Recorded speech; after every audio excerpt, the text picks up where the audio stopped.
ആ ലിസ്റ്റ് ഒന്നുകൂടി കേക്കട്ടെ. ഡൈനിങ് ടേബിൾ പൂപ്പരുത്തി മതി, 2000 നിൽക്കും. പൂപ്പരുത്തി അവിടെ ഈട്ടി തന്നെ വേണം. 25,000. Sofa set.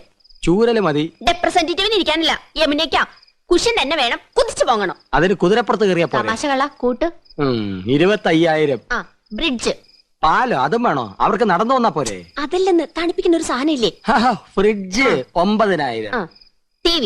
Black and white പോരെ? കളർ തന്നെ വേണം. 10-20 അടി നീളം വേണം. 10-20 അടി നീളോ? ഇഞ്ചായിരിക്കും. ഇഞ്ച്. ഒയറില്ലാത്ത ഫോൺ അതൊരെണ്ണം മതി. മൊബൈല് ഒയറില്ലാത്തോണ്ട് വില കുറവായിരിക്കും. ഇനി അയ്യോ, ഇനി മടക്കല്ലേ, ഒടിഞ്ഞു. തൽക്കാലം ഇത്രയൊക്കെ മതി. ഇനി ഇതിന് പണം ഉണ്ടാക്കാനുള്ള വകുപ്പും കൂടി പറഞ്ഞു തന്നെ. മൊത്തം പണം കൈ വെച്ചോണ്ടാണോ എല്ലാരും ഇതൊക്കെ മേടിക്കുന്നത്? ഇൻവെസ്റ്റ്മെന്റ് വാങ്ങണം. ഇൻസ്റ്റാൾമെന്റ്.